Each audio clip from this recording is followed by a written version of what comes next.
ചേട്ടാ നമസ്കാരം. നമസ്കാരം. നമ്മുടെ പാക് അധീന കശ്മീരിൽ പാകിസ്ഥാൻ അവിടെ 15 ഭീകര ക്യാമ്പുകൾ പുനർനിർമ്മിച്ചു കഴിഞ്ഞല്ലോ. അപ്പോ അതിനുശേഷം നമ്മുടെ ഇന്ത്യ എന്തൊക്കെ നടപടികൾ എടുത്തു എന്നുള്ളതിനെ കുറിച്ച് നമുക്കൊരു ഒരു പ്രേക്ഷകരെ ഒന്ന് അറിയിക്കേണ്ടതായിട്ടുണ്ട്. പക്ഷെ അതല്ല നമ്മുടെ ഇന്നത്തെ ഒരു വിഷയം. നമ്മുടെ ഇന്നത്തെ വിഷയം കുറച്ചുകൂടെ ഗുരുതരമായിട്ടുള്ള ഒരു വിഷയമാണ്. കഴിഞ്ഞ ദിവസം എക്കണോമിക് ടൈംസിൽ ഒരു വാർത്ത വന്നു. ഇതാണ് എക്കണോമിക് ടൈംസിൽ വന്ന ആ വാർത്ത എന്ന് പറയുന്നത്. ഈ എക്കണോമിക് ടൈംസിലെ വാർത്തയിൽ പറയുന്നത് എന്താന്ന് വെച്ച് കഴിഞ്ഞാൽ, massive air activity reported over Srinagar for last 30 minutes causes concern among locals. ഇതാണ് എക്കണോമിക് ടൈംസ് പറയുന്നത്. അതായത് ശ്രീനഗറിന്റെ ആകാശത്ത് ഒരു അജ്ഞാത വിമാനം പറന്നു. ഈ അജ്ഞാത വിമാനം ഏത് വിമാനമാണെന്ന് അറിയില്ല. ഡ്രോൺ ആകാം, ചിലപ്പോൾ യുദ്ധവിമാനമാകാം, അല്ലെങ്കിൽ വേറെ എന്തെങ്കിലും ആകാം. അതൊരു എയർ ആക്ടിവിറ്റി ആയിട്ട് കണ്ട് അവിടെയുള്ള ആൾക്കാർ പാനിക്കായി. സ്വാഭാവികമായിട്ടും കശ്മീരിലും ജമ്മുവിലും ഒരു പാനിക്കി സിറ്റുവേഷൻ നിലവിൽ മൊത്തത്തിൽ നിൽപ്പുണ്ട് എന്ന് നമുക്ക് എല്ലാവർക്കും അറിയാം. അതുകൊണ്ട് ഇപ്പോൾ തലയ്ക്ക് മുകളിലൂടെ കാക്ക പറഞ്ഞാലും ഒരു ഡ്രോൺ ആണെന്ന് വിചാരിക്കുകയുള്ളൂ. അപ്പൊ ഇങ്ങനത്തെ ഒരു സാഹചര്യത്തിൽ ഇതൊരു മിലിറ്ററി ആക്ടിവിറ്റി ആണ് എന്നവർ തിരിച്ചറിഞ്ഞു. പക്ഷെ ഇതിൽ നമ്മുടെ സൈന്യം ഒരു ഒരു ഇതും പറഞ്ഞിട്ടില്ല, എന്താണ് ഈ സംഭവം എന്നത് അഡ്രസ് ചെയ്തിട്ടില്ല ഈ സാധനം എന്ന്. പക്ഷെ ഇങ്ങനെ ഒരു സംഭവം അവിടെ നടന്നിട്ടുണ്ട് എന്ന് പറയുന്നു. അപ്പോ ഇത് പോരാഞ്ഞിട്ട് നമ്മുടെ സൈന്യം ഇപ്പോൾ കശ്മീരിൽ നടത്തുന്ന അതിഭീകരമായിട്ടുള്ള ഒരു ഓപ്പറേഷൻ, ആദ്യം ഇവരെ തീർക്കാനായിട്ടുള്ള ഓപ്പറേഷൻ വന്നു. ആ ഓപ്പറേഷന്റെ പേര് ഞാൻ മറന്നുപോയി കേട്ടോ. അത് കഴിഞ്ഞിട്ടാണ് ഓപ്പറേഷൻ മഹാദേവ് വന്നത്. ആദ്യം ഈ നമ്മുടെ പഹൽഗാമിലെ 3 സൈനികരെ വധിച്ചല്ലോ. സൈനികരല്ല, ഈ ഭീകരവാദികൾ വധിച്ചു. ആ ഒരു ഓപ്പറേഷൻ വന്നു. അതിനുശേഷം ഓപ്പറേഷൻ മഹാദേവ് വന്നു. അതിനുശേഷം ഈ ഭീകര ക്യാമ്പുകൾ അവിടെ പണിയുന്നു എന്നറിഞ്ഞു.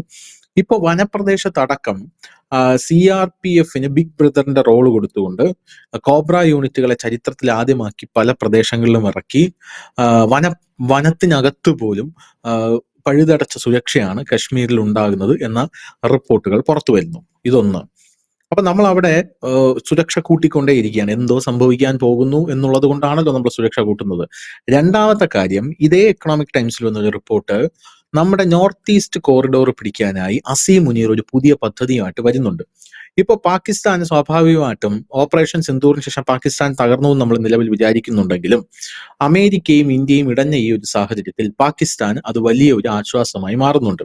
കാരണം അമേരിക്ക ഇപ്പോൾ പാകിസ്ഥാന് കട്ട സപ്പോർട്ടാണ്. പാകിസ്ഥാൻ ഒന്നുമില്ല, പൊത്ത ജട്ടി പോലുമാണ് ഇട്ടിരിക്കുന്നത്. അപ്പൊ ആ ഒരു സാഹചര്യത്തിൽ ഈ അമേരിക്ക വന്ന് എന്ത് ചെയ്തു കൊടുത്താലും, ഈ പാകിസ്ഥാനിൽ നിന്ന് ഇങ്ങോട്ടെടുത്താലും പാകിസ്ഥാൻ അങ്ങോട്ട് കൊടുത്താലും പാകിസ്ഥാനിന് ലാഭമാണ്. അതുകൊണ്ട് പാകിസ്ഥാന് അമേരിക്ക സപ്പോർട്ട് എന്ന് നമുക്ക് പറയാം. ആ സാഹചര്യത്തിൽ ഇപ്പൊ അസീം മുനീർ ഇങ്ങോട്ടേക്ക് പോകാൻ തീരുമാനിച്ചിട്ടുണ്ട്. അമേരിക്കയിലേക്ക് വീണ്ടും പോകാനായിട്ടൊരു തീരുമാനം എടുത്തിട്ടുണ്ട് എന്ന റിപ്പോർട്ടുകളും വരുന്നു. അമേരിക്ക പാകിസ്ഥാനെ ഇങ്ങനെ അകമഴിഞ്ഞ് സപ്പോർട്ട് ചെയ്യുന്നു, ഭീകരവാദ ക്യാമ്പുകൾ പുനർനിർമ്മിക്കുന്നു. അപ്പോൾ നമ്മൾ സുരക്ഷ കൂട്ടുന്നു. ഇത്തരത്തിലുള്ള ഓരോരോ ആക്ടിവിറ്റികൾ അവിടെ ഇങ്ങനെ നടക്കുന്നു. ഓപ്പറേഷൻ സിന്ദൂർ നമ്മൾ നിർത്തിയിട്ടില്ല എന്ന് വീണ്ടും നമ്മുടെ രാജ്യത്തെ പ്രധാനമന്ത്രി ആവർത്തിച്ച് പറയുന്നു. വീണ്ടും ഒരു സംഘർഷ സാധ്യതയുടെ കാർമേഘങ്ങൾ ഉരുണ്ടുകൂടുകയാണോ? ഇത് എനിക്ക് തോന്നുന്നത് നമ്മുടെ മീഡിയാസുകൾ അധികം ശ്രദ്ധിച്ചിട്ടില്ല. എനിക്ക് തോന്നുന്നു ഇതിന്റെയൊക്കെ ഒരു താരിഫിന്റെ പുറകെ പോകുന്നത് കൊണ്ടാണെന്ന് തോന്നുന്നു. പക്ഷെ വലിയ മൂവ്മെന്റ് നമ്മുടെ അതിർത്തി നടക്കുന്നത് 2-3 കാരണങ്ങളുണ്ട്. ഒന്നിപ്പോ നമ്മുടെ അസീം മുനീർ ഇപ്പൊ അമേരിക്കയ്ക്ക് പോവുകയാണ്. ഈ മാസം തന്നെ പോകുന്നുണ്ട് അദ്ദേഹം. അത് 2-3 കാര്യങ്ങളുണ്ട്. ഒന്ന്, അദ്ദേഹം അധികാരം ഏറ്റെടുക്കാൻ പോകുന്നതിന് മുന്നോടിയായിട്ടാണ് എന്നുള്ളതാണ്. രണ്ടാമത്തേത്, ഇപ്പോൾ ഒരു വർദ്ധിത വീര്യം പാകിസ്ഥാന് കിട്ടിയിട്ടുണ്ട്. കാരണം അമേരിക്കയെ കൂടെ ബാക്ക് ചെയ്യുന്നത് കൊണ്ട്. പിന്നെ ട്രംപിന്റെ ഒരു കുത്തിത്തിരിപ്പ് ഉണ്ടാകാം, നിങ്ങൾ എന്തെങ്കിലും കാലം ഉണ്ടാക്കിക്കോ എന്നുള്ളതും ആകാം, ഒരു അരക്ഷിതാവസ്ഥ ഉണ്ടാക്കാൻ മേഖലയില്. രണ്ടാമത്തെ ഒരു കാര്യം, അവരൊരു മാസീവ് മൂവ്മെന്റ് പാകിസ്ഥാനിൽ ഇപ്പൊ നടക്കാൻ പോകും സെപ്റ്റംബർ 1 മുതൽ. അവിടെ ഈ അഫ്ഗാൻ പൗരന്മാരെ, ഏതാണ്ട് 13 ലക്ഷത്തോളം രജിസ്റ്റേർഡ് അഫ്ഗാൻ പൗരന്മാർ. നേരത്തെ അവർ പറഞ്ഞിരുന്നത് ഇല്ലീഗൽ ആയിട്ടുള്ളതുണ്ട്, അത് ചെറിയ സംഖ്യ ഒന്നുമില്ല, 40 ലക്ഷം പേരും. ഇത് 13 ലക്ഷം പേര് കാർഡൊക്കെ ഉള്ളവരും. നമ്മുടെ ഇവിടുത്തെ പോലെ തന്നെ അവിടെയും ഈ രജിസ്ട്രേഷൻ കാർഡ് ഉണ്ട്, ആധാർ പോലത്തെ കാർഡൊക്കെ ഒപ്പിച്ച് താമസിക്കുന്നത്. പക്ഷെ ഇത് അങ്ങനെയല്ല, ഇവിടെ ഒപ്പിച്ചാണ് താമസിക്കുന്നത്. വ്യാജനാണെങ്കിൽ അവിടെ വ്യാജനല്ല, അവിടുത്തെ പാകിസ്ഥാൻ സർക്കാർ തന്നെ കൊടുത്തിരുന്ന കാർഡാണ്. അപ്പൊ അങ്ങനെ 13 ലക്ഷം പേര് അവര് പുറത്താക്കാൻ തീരുമാനിച്ചിരിക്കുന്നു. അത് സംബന്ധിച്ച് ഈ പാക് അധിനിവേശ കാശ്മീരിലെ ഗിൽജിത്ത്, ബാൾട്ടിസ്ഥാൻ തുടങ്ങിയ മേഖലകളിലൊക്കെ, പക്തൂൺ മേഖലകളിലൊക്കെയാണ്, ബലൂചിസ്ഥാൻ മേഖലയിലൊക്കെയാണ് ഇവർ കൂടുതൽ താമസിക്കുന്നത്. അതുപോലെ തന്നെ സിന്ധ്, പഞ്ചാബ് മേഖലകളിൽ ഇവർ താമസിക്കുന്നുണ്ട്. അപ്പൊ അവിടെ നിന്ന് ഇവരെ പുറത്താക്കുന്നു. പക്ഷെ ഇവിടെ ഒരു ശ്രദ്ധേയമായ കാര്യം, കഴിഞ്ഞ കുറെ നാളുകളായിട്ട് പാക് അധിനിവേശ കാശ്മീരിൽ സ്ഥിതി പഴയതുപോലെയല്ല. ഭീകരവാദികളെ ജനങ്ങൾ തെരുവിൽ നേരിടുന്ന, അല്ലെങ്കിൽ അവരെ തടയുന്ന കാഴ്ചകൾ നമ്മൾ കഴിഞ്ഞ ദിവസങ്ങളിൽ കണ്ടിരുന്നു. ഈ പഹൽഗാം ഭീകരാക്രമണവുമായി ബന്ധപ്പെട്ട ഒരു ഭീകരന്റെ ശവസംസ്കാര ചടങ്ങിനിടയിൽ ഈ ലക്ഷറി തോയ്ബയുടെ കമാൻഡർ അടക്കം വന്ന് അവരെ ഓടിച്ചുവിടാൻ ശ്രമിക്കുന്നതും സംഘർഷത്തിലേക്ക് എത്തുന്നതും കണ്ടു. കാരണം നമ്മൾ മുമ്പ് ഈ ചർച്ചയിൽ പറഞ്ഞിട്ടുണ്ട്, ബലൂചിസ്ഥാനും ഖൈബർ പഖ്തൂണും മേഖലയ്ക്കും പിന്നാലെ അടുത്തതായി രൂപം കൊള്ളുന്ന മറ്റൊരു ബലൂചിസ്ഥാനാണ് പാക് അധിനിവേശ കാശ്മീർ എന്ന്. ഏതാണ്ട് ആ ഒരു ഉം. നിലയിലേക്ക് അത് എത്തിക്കഴിഞ്ഞിരിക്കുന്നു. മുമ്പത് എത്തുമെന്ന് നമ്മൾ പറഞ്ഞിരുന്നെങ്കിൽ ഇപ്പോഴത് എത്തിക്കഴിഞ്ഞിരിക്കുന്നു എന്ന് തന്നെ നമുക്ക് പറയേണ്ടി വരും. കാരണം ഇത് ഖൈബർ പഖ്തൂൺ മേഖലയുമായിട്ട് ചേർന്നിട്ടാണ് ഇത് വരുന്നത്. ഖൈബർ ഇടനാഴിയും പിന്നെ പാക് അധിനിവേശ കാശ്മീർ. അതുകൊണ്ട് ആ ഒരു മേഖല, ഈ ഖൈബർ പഖ്തൂൺ മേഖലയിലെ വലിയ അപ്രമാദിത്യം ആർക്കെന്ന് ചോദിച്ചാൽ ഈ താലിബാന്റെ തന്നെ ബ്രാഞ്ചായ, അവരുടെ സഹോദര സ്ഥാപനമായ മറ്റൊരു തീവ്രവാദി സംഘടനയാണ്. അത് തെഹ്രിക്കെ താലിബാൻ എന്ന് പറയും. അവരുടെ ലക്ഷ്യം ആത്യന്തികമായി പാകിസ്ഥാൻ പിടിച്ചെടുക്കുക എന്നുള്ളത്. ഖൈബർ പഖ്തൂൺ മേഖല കൊണ്ടൊന്നും അവർ ഒതുങ്ങില്ല. അവർക്ക് മുഴുവൻ പാകിസ്ഥാനാണ്. ബലൂചിസ്ഥാനെങ്കിൽ ബലൂചിസ്ഥാൻ മാത്രം മതി, അതിനപ്പുറത്തേക്ക് അവർക്ക് വലിയ സ്വപ്നങ്ങളൊന്നുമില്ല. ഇവർക്ക് പക്ഷെ അങ്ങനെയല്ല, കുറച്ചൊരു വൈഡായിട്ട് സ്വപ്നമാണ്. അഫ്ഗാനിസ്ഥാൻ അവരുടെ ചേട്ടന്മാരായ താലിബാൻ ഭരിക്കുന്നു, ഇപ്പുറത്ത് ഞങ്ങൾ അനിയന്മാർ കൂടെ ഭരിക്കുന്നു എന്നുള്ള രീതിയിലാണ് കാര്യങ്ങൾ പോകുന്നത്. ഈ ഒരു സാഹചര്യം കൂടെ മുൻകൂട്ടി കണ്ടുകൊണ്ട് ഇപ്പോൾ ഈ അസീം മുനീർ നടത്തുന്ന ഈ ഒരു വലിയ ഓപ്പറേഷൻ, അതായത് അവിടെ നിന്ന് ഇവരെ പുറത്താക്കുന്ന ഒരു ഓപ്പറേഷൻ, അതായത് ഒരു ഭാഗത്ത് ബലൂചിസ്ഥാൻ അവർ നല്ല വലിയ സംഘർഷമാണ് അവിടെ നടത്തുന്നത്. അത് ഒപ്പം തന്നെ ഈ ഒരു മേഖല ഇങ്ങനെ വരുമ്പോൾ സ്വാഭാവികം പാക് അധിനിവേശ കാശ്മീരിൽ അതിന്റെ പ്രതിഫലനം ഉണ്ടാകുകയും അതൊരു വലിയ കലാപങ്ങൾക്കും സംഘർഷങ്ങൾക്കും വലിയ സായുധമായ ഒരു ഏറ്റുമുട്ടലിലേക്ക് അത് തീരുമെന്നുള്ള കാര്യം യാതൊരു ഡൗട്ടുമില്ല. അതുകൂടി മുന്നിട്ട് കണ്ടിട്ടാണ് ഇവരിപ്പോൾ കൂടുതലായിട്ട് ഭീകര സംഘടനകളെയൊക്കെ കൊണ്ട് ഈ പാക് അധിനിവേശ കാശ്മീരിൽ ഡിപ്ലോയ് ചെയ്യുന്നത്. ഇത് ഇന്ത്യയെ സംബന്ധിച്ച് ഇന്ത്യക്ക് അതൊരു ബുദ്ധിമുട്ട് തന്നെയാണ്. കാരണം നമ്മുടെ തൊട്ട അതിർത്തിയാണ്, അതിർത്തിയോട് ചേർന്ന് കിടക്കുന്ന പ്രദേശം, നമ്മുടേതായ ഒരു പ്രദേശം. ആ മേഖലയിൽ ഈ ഭീകരന്മാരും അവിടുത്തെ ജനങ്ങളും തമ്മിൽ ഉണ്ടാകുന്ന ഒരു സംഘർഷം, ആ സംഘർഷത്തിന് ഏറ്റവും കൂടുതൽ ലോകത്ത് ശ്രദ്ധിക്കേണ്ടതായ ഒരു രാജ്യം ഇന്ത്യയാണ്. കാരണം നമ്മുടെ നമ്മളിലേക്ക് വരാൻ ആഗ്രഹിക്കുന്ന ഒരു വലിയ വിഭാഗം ജനം കൂടി അവിടെയുണ്ട്. ഈ ഒരു സാഹചര്യത്തിൽ ഇന്ത്യ കരുതുന്നത് അസീം മുനീർ എന്തെങ്കിലും ഒരു വെടി പൊട്ടിക്കാനുള്ള സാധ്യതകളുണ്ട്. കാരണം അസീം മുനീർ കയറുമ്പോഴേക്കും ഇതിന് മുന്നോടിയായിട്ടാണ് ഈ മുന്നൊരുക്കം നടക്കുന്നത്. അസീം മുനീർ കയറുമ്പോഴേക്കും അദ്ദേഹത്തിന് ചെയ്യേണ്ട രണ്ട് പ്രധാനപ്പെട്ട കാര്യങ്ങളുണ്ട്. കാരണം ഇപ്പോഴത്തെ ജനം, പാകിസ്ഥാനിലെ ജനം എന്ന് വെച്ചാൽ പട്ടിണി കൊണ്ട് പൊറുതിമുട്ടി കിടക്കുകയാണ്. ചായ കുടിക്കാൻ പോലും പാലിന് തന്നെ 350 രൂപയാണ്, കുട്ടികൾക്ക് പോലും 350 ഇപ്പൊ അത് എത്ര ആയെന്നറിയില്ല. നമ്മുടെ ഗോതമ്പ് പൊടിയുടെ ഒക്കെ വില 2000-2500 രൂപയാണ് ഗോതമ്പിന്റെ വില. അതായത് ചപ്പാത്തി കഴിക്കാൻ, ചപ്പാത്തിയാണെന്ന് നമുക്കറിയാം, അവിടെ പ്രധാന ഫുഡ് ഗോതമ്പാണ്, അതുപോലും കഴിക്കാൻ നിവൃത്തിയില്ലാത്തൊരു ജനമാണ്. അപ്പം ഇങ്ങനെ നിൽക്കുമ്പോൾ ജനവികാരത്തെ സോപ്പിടാൻ, ഇല്ലെങ്കിൽ ജനവികാരത്തെ മറയ്ക്കാൻ ഏതൊരു ഭരണാധികാരിയും പെട്ടെന്ന് ചെയ്യുന്ന ഒരു മാർഗം എന്താണെന്ന് വെച്ചാൽ തന്റെ എതിരെയുള്ള ഒരു ശത്രു രാജ്യത്തെ സൃഷ്ടിക്കുക, ആ ശത്രു രാജ്യത്തിനെതിരെ പോരാടുക. ഇത് തന്നെ യൂനസും കുറച്ചാൾ മുമ്പ് ചിന്തിച്ചിരുന്നു.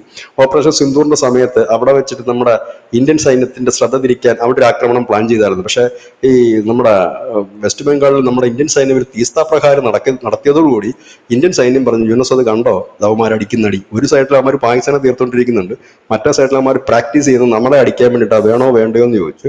അപ്പൊ തന്നെ യൂനസിന് കാര്യം മനസ്സിലായതുകൊണ്ട് ആ പണി നിർത്തി വെച്ചിരിക്കുന്നു. ഏതായാലും അങ്ങനെ ഒരു പദ്ധതി അവർ കളഞ്ഞിട്ടില്ല, വീണ്ടും അത് തന്നെ അണിയറയിലുണ്ട്. അതാണ് ധനുഷ് നേരത്തെ പറഞ്ഞത്, നമ്മുടെ അതിർത്തിയിലുള്ള ഈ ചിക്കനൊക്കെ അടക്കമുള്ളിടത്ത് ചില പ്രശ്നങ്ങൾ ഉണ്ടാക്കുക ഭീകരവാദികളെ കൊണ്ട്. ISIS-ന്റെ ഒക്കെ ബ്രാഞ്ച് വന്നിട്ടുണ്ടല്ലോ ഇപ്പം. യൂനസ് വന്നിട്ട് സാധാരണ രാജ്യത്തെ നല്ല ഭരണാധികാരികൾ കയറുമ്പോൾ അനവധി രാജ്യങ്ങളുടെ ബാങ്കിങ്ങും മറ്റുമൊക്കെയാണ് ബ്രാഞ്ച് തുടങ്ങുന്നെങ്കിൽ ഇവർ ഭീകര സംഘടനകളുടെ ബ്രാഞ്ചാണ് ബംഗ്ലാദേശ് തുടങ്ങിയിരിക്കുന്നത്.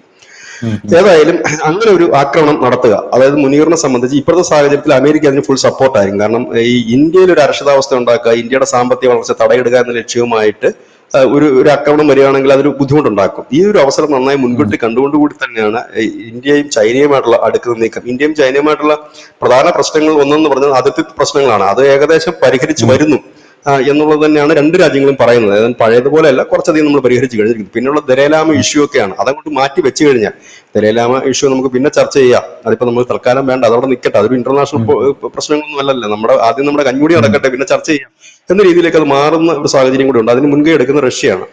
അതുകൊണ്ടാണ് നമ്മൾ അങ്ങനെ. കാരണം ഇനി നമ്മൾ ചെയ്യുന്നത്, പ്രധാനമന്ത്രി നരേന്ദ്രമോദി പറഞ്ഞിരിക്കുന്നത്, ഇനി നമ്മൾ ഒരു അറ്റാക്ക് ചെയ്യുന്നത് തീർത്തു കൊടുക്കും എന്നാണ്. കാരണം ഇപ്പൊ നമ്മൾ ചെയ്തിരിക്കുന്നത് നമ്മുടെ ലക്ഷ്യങ്ങളാണ് അതായത് ഈ ടെറർ കേന്ദ്രങ്ങൾ ഉൾപ്പെടെയുള്ള ലക്ഷ്യങ്ങളാണ് നമ്മൾ തകർത്തെങ്കിൽ ഇനി അങ്ങനെ ആയിരിക്കില്ല.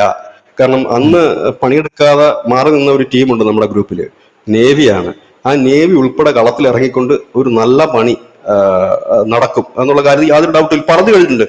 ഇനി വന്നാൽ ഞങ്ങൾ തീർത്തു വിടുമെന്ന്. ഒരുപക്ഷെ ഡൊണാൾഡ് ട്രംപ് പ്രാന്തനായതുകൊണ്ടും ഡൊണാൾഡ് ട്രംപിന് പാകിസ്ഥാനിലെ മുനീറിനെ കൊണ്ട് ഒരുപാട് ബിസിനസ് താല്പര്യങ്ങൾ ഉള്ളത് കൊണ്ടും ഒരുപക്ഷെ അദ്ദേഹത്തിന്റെ കൂടെ സപ്പോർട്ടിൽ മുനീർ ഒരു പണിക്ക് ഇറങ്ങാൻ സാധ്യതയുണ്ട്. കാരണം മുനീറിനെ സംബന്ധിച്ചൊരു വീരപരിവേഷം അവിടെ അനിവാര്യമായ ഒരു ഘടകമാണ്. കാരണം അവിടെ ഒരു യുദ്ധമുണ്ടായപ്പോൾ തന്റെ പൗരന്മാരെ രക്ഷിക്കാൻ കഴിയാത്ത ഒരു പട്ടാള നായകനിൽ നിന്ന് ഇപ്പോൾ അദ്ദേഹം അവിടുത്തെ ഒരു പ്രസിഡൻഷ്യൽ പദവിയിലേക്ക് എത്താനുള്ള ഒരു തയ്യാറെടുപ്പാണ്. അദ്ദേഹം ഭരണാധികാരിയായി എത്തും, പാകിസ്ഥാന്റെ എത്തുമ്പോൾ താനൊരു വീരനും ശൂരനും പരാക്രമിയുമാണെന്ന് കാണിക്കുന്നതിന് വേണ്ടിയിട്ട് അദ്ദേഹത്തിന് എന്തെങ്കിലും ഒന്ന് ചെയ്തേ പറ്റൂ. പ്രത്യേകിച്ച് ഇന്ത്യയിൽ ഒരു വലിയ കാഷ്വാലിറ്റി ഉണ്ടാക്കേണ്ടത് അനിവാര്യമായ ഒരു ഘടകമാണ്. അതിന്റെ ഭാഗമായിട്ടാണ് കഴിഞ്ഞ ദിവസം നമ്മുടെ വിമാനത്താവളങ്ങൾക്ക് അതീവ ജാഗ്രതാ നിർദ്ദേശമൊക്കെ നൽകിയിരുന്നത്.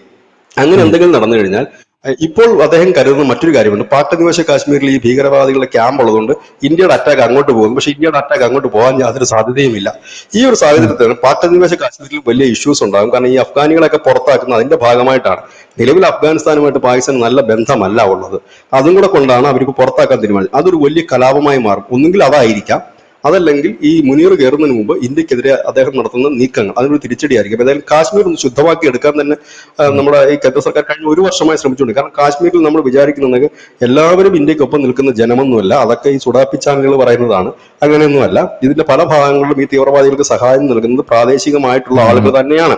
നമ്മൾ കണ്ടിട്ടുണ്ട്. കാരണം പല മലയാളി ബ്ലോഗേഴ്സും അവിടുത്തെ തെരുവോര കച്ചവടക്കാരുടെ നിങ്ങൾ ആരെ സപ്പോർട്ട് ചെയ്യുന്നു, ആരെയാണ് ഇഷ്ടമെന്ന് ചോദിക്കുമ്പോൾ ഒരു മടിയും കൂടാതെ പാകിസ്ഥാനാണെന്ന് പറയുന്നത് നമ്മൾ കണ്ടുകൊണ്ടിരിക്കുന്നതാണ്. അപ്പോൾ അതെ, അതെ.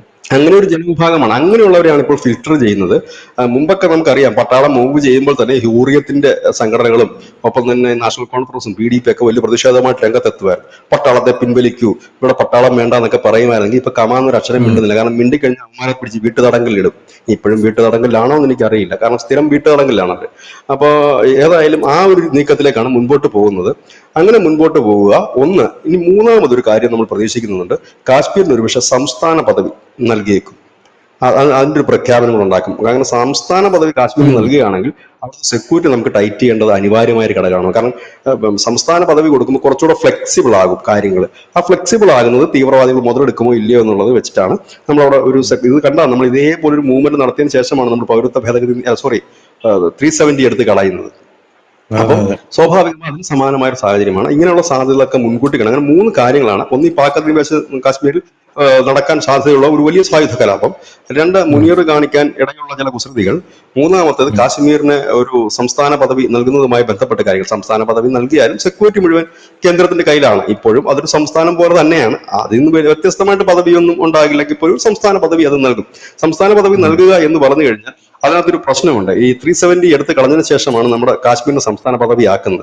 അതിനു മുമ്പ് കാശ്മീരിന്റെ അവസ്ഥ എന്തായിരുന്നു? സ്വന്തമായി ഭരണഘടനയുണ്ട്, സ്വന്തമായി പതാകയുണ്ട്, സ്വന്തമായി രാജ്യം പോലെയാണ് അത് പോയിക്കൊണ്ടിരുന്നത്. ഇന്ന് അതെല്ലാം മാറിയിട്ട് ഇന്ത്യയിലെ ഏത് സംസ്ഥാനം പോലെ, കേരളം പോലെ, തമിഴ്നാട് പോലെ ഉള്ള ഒരു സംസ്ഥാനമായി അത് മാറുകയാണ്. കേന്ദ്രഭരണ പ്രദേശമല്ല. അതായത് ഉം. മുമ്പ് അവിടുത്തെ ജനങ്ങൾക്ക് കുറഞ്ഞ അളവിൽ കുറഞ്ഞ പൈസയ്ക്ക് പെട്രോളും പഞ്ചസാരയും കിട്ടിയത് ഇനി അതല്ല. എല്ലാ സ്റ്റേറ്റ് സർക്കാരിനെ പോലെ പ്രവർത്തിക്കുന്ന ഒരു സർക്കാരായി മാറും. അതുകൊണ്ട് അവിടുത്തെ ജനങ്ങൾക്ക് ഗുണങ്ങളുണ്ട്. പിന്നെ ഇങ്ങനെയുള്ള കാര്യങ്ങൾക്ക് ചില ദോഷങ്ങളും വരും. സ്റ്റേറ്റ് ആയിട്ട് നമ്മൾ അംഗീകരിക്കുമ്പോൾ പ്രശ്നം എന്താണെന്ന് വെച്ച് കഴിഞ്ഞാൽ പഠിപ്പിക്കുന്ന ഒരു നീക്കം തന്നെയാണത്. ഉം. കാശ്മീർ നമ്മുടെ സ്വന്തം സ്റ്റേറ്റ് ആയിട്ട് നമ്മൾ ഇതുവരെ അത് പ്രഖ്യാപിച്ചാൽ കൊന്നുകളെയും തിന്നുകളെയും എന്നൊക്കെയാണ് ആദ്യം പറഞ്ഞത്. ആദ്യം പറഞ്ഞിരുന്നത് ഉം. 370 എടുത്ത് കളഞ്ഞു കഴിഞ്ഞാൽ ഞങ്ങൾ വലിയ പ്രശ്നമുണ്ടാക്കും, കത്തിക്കും. ഇത് ഉം. കോൺഗ്രസ്സുകാർ പറഞ്ഞില്ലേ പാർലമെന്റിൽ? 370 എടുത്തു കഴിഞ്ഞാൽ ഈ രാജ്യം കത്തും, രാജ്യം കത്തുമെന്ന് പോയിട്ട് ഒരു ചെറിയ പുക പോലും എങ്ങും വന്നില്ല എന്നുള്ളതാണ് അതിനകത്ത് രസകരമായ കാര്യം. കാരണം ഇനിയിപ്പോ ഇന്ത്യയിൽ ഒരു പണിയും നടക്കില്ല. അത് ഉം. വ്യക്തമായിട്ടുള്ള ഒരു കാര്യം തന്നെയാണ്. ഈ ഒരു സാഹചര്യത്തിലാണ് പോകുന്നത്. ഏതായാലും ട്രംപിനെ കണ്ടുകൊണ്ട്, അല്ലെങ്കിൽ ട്രംപിന്റെ കയ്യിലെ ഒരു പാവയായിക്കണം. നേരത്തെ ധനുഷ് പറഞ്ഞതാണ് എന്റെ ഓക്കെ. ശരി. കാരണം ഉം. ട്രംപിന്റെ കയ്യിൽ നിന്ന് എന്ത് കിട്ടിയാലും ലാഭമാണ്. ഈ ട്രംപ് എന്തെങ്കിലും ഉപ്പോ ചിരട്ടയോ വല്ലതും പാകിസ്ഥാനിൽ നിന്ന് വാങ്ങിയാലും ലാഭമാണ്. അപ്പൊ എന്ത് കിട്ടിയാലും, കാരണം ഒരു ഗതിയും ഇല്ലാതിരിക്കുന്ന ഒരു $10 കിട്ടിയാൽ പോലും ലാഭമാണ്. അപ്പം അങ്ങനെ എന്തെങ്കിലും, കാരണം ട്രംപ് ആയതുകൊണ്ട് ഒരു വകതിരിവില്ലാത്ത ഒരു ഒരു ഒരു ദീർഘവീക്ഷണമില്ലാത്ത ഒരു എന്താ പറയുന്നത്, ഒരു ഒരു ഒരു ഒരു ലോക്കൽ എന്താണ് ഒരു ഉം. ഗുണ്ട, ഇല്ലെങ്കിൽ നമ്മൾ പറയത്തില്ലേ ഒരു കീലേരി ഒരു അച്ചു. ഒരു എന്താണ് അതേപോലത്തെ ഒരു സാധനമാണ്. അപ്പൊ അതുകൊണ്ട് അദ്ദേഹത്തിന് എന്താണ് അദ്ദേഹം ചെയ്യുന്നതെന്ന് അറിയില്ല. ഇപ്പൊ നോക്കി ഉം. നരേന്ദ്രമോദി നോക്കി, ഇത്രയൊക്കെ പ്രകോപനങ്ങളും കാര്യങ്ങളും ഉണ്ടായിട്ട് അദ്ദേഹം പേരെടുത്ത് വിമർശിക്കുകയോ ഇല്ലെങ്കിൽ അതേ നാണയത്തിൽ മറുപടി നൽകുകയോ ചെയ്യുന്നത്. വേണമെങ്കിൽ നമുക്ക് പകരച്ചുങ്കം ഏർപ്പെടുത്താൻ പറ്റും. അമേരിക്കയുടെ സാധനങ്ങൾക്ക് പകരച്ചുങ്കം നമുക്ക് ഏർപ്പെടുത്താൻ കഴിയുമായിരുന്നു. പക്ഷെ നമ്മൾ അത് ചെയ്തില്ല. കാരണം എന്താണെന്ന് അറിയാമോ? ഉം. നമുക്കറിയാം ഈ ആൾ ഇപ്പൊ കിടന്ന് തുള്ളുന്ന പോലെ ഒന്നും അല്ല കാര്യം. 2 ദിവസം കഴിയുമ്പോൾ ട്രംപാണ് നേരെ ഉൾട്ടയടിക്കും. ട്രംപ് പറയും, ഞാൻ ഇപ്പോഴങ്ങനൊന്നുമല്ല, ഇന്ത്യ ഞാൻ എന്റെ ഏറ്റവും അടുത്ത ഫ്രണ്ടാണ്, സുഹൃത്താണ്, അതുകൊണ്ട് ഞാൻ ഉം. താരിഫിന്റെ പ്രശ്നമേ ഉദിക്കുന്നില്ലെന്ന് പറയും. വേണാക്കൂടത്ത് 2 തള്ളും. അവിടെ പാൽ വിപണി തുറന്നു തരാന്ന് പറഞ്ഞു, കാർഷിക വിപണി തുറന്നു തരാന്ന് പറഞ്ഞു. പിന്നെ മോദി വന്ന് മുട്ടിലഴഞ്ഞ്. അപ്പൊ ഞാൻ അവിടുത്തെ പറഞ്ഞു, മര്യാദക്കൊക്കെ നിന്നോണം, ഞാൻ കുറെ വ്യാപാരം തരാന്ന് പറഞ്ഞു. ഇപ്പൊ ട്രംപിനെ ഉം. ചൊടിപ്പിച്ച ഒരു പ്രധാനപ്പെട്ട കാര്യം, ഇന്ത്യ പരസ്യമായിട്ട് പറഞ്ഞു ഇന്ത്യ പാക് ഈ സംഘർഷത്തിനിടയ്ക്ക് വാറെന്ന് നമുക്ക് പറയാൻ കഴിയില്ല, ഉം. അതിന്റെ ഇടയിൽ ഇടനിലയ്ക്ക് ആരും ഇല്ലായിരുന്നു എന്ന് പറഞ്ഞതാണ് ഒന്നാമത്തെ ഒരു ചൊടിപ്പീരിന്റെ കാര്യം. കാരണം ഉം. ഓരോ മാസം ഓരോ യുദ്ധം നിർത്തിയെന്ന് പറയുന്നിടത്ത് ഒരു യുദ്ധം ഇപ്പൊ കുറഞ്ഞു.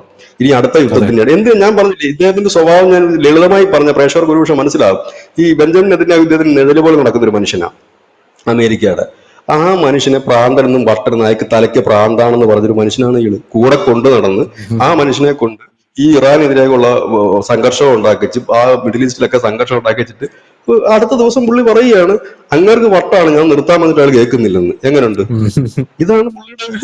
അപ്പൊ അതുകൊണ്ട് അങ്ങനെ ഒരു വകതിവുള്ള ഒരു ഭരണാധികാരിയാണ് എന്ന് നമുക്ക് തോന്നുന്നില്ല. ഏതായാലും അമേരിക്ക വേറൊരു വിവാദം കൂടെ വരുന്നുണ്ട്. അവിടുത്തെ നിയമം ഇപ്പോഴത്തെ അനുസരിച്ചിട്ട് 2 തവണയാണ് ഒരാൾക്ക് പ്രസിഡന്റ് ആകാൻ കഴിയുക. ഇദ്ദേഹം ആ ഒരു നിയമം മാറ്റാൻ ഒരുങ്ങുന്നു എന്നാണ് ഇപ്പൊ കേൾക്കുന്നത്. മൂന്നാമതും ഇദ്ദേഹം 2028 അടുത്ത ഇലക്ഷൻ വരുന്നത്. മൂന്നാമതും ഇദ്ദേഹം വരും എന്നൊക്കെയാണ് ഇപ്പൊ അതിനുവേണ്ടിയുള്ള അണിയറ നീക്കങ്ങൾ നടക്കുന്നു എന്ന്. ഇത് വേറൊരു ചർച്ചയും അവിടെ നടക്കുന്നു. ഓക്കെ. ഏതായാലും അവർ വഴിയായിട്ട് പോകുന്നു. നമ്മൾ നമ്മുടെ സുരക്ഷയും കാര്യങ്ങളും നോക്കി മുൻപോട്ട് പോവുകയും ചെയ്യുന്നു.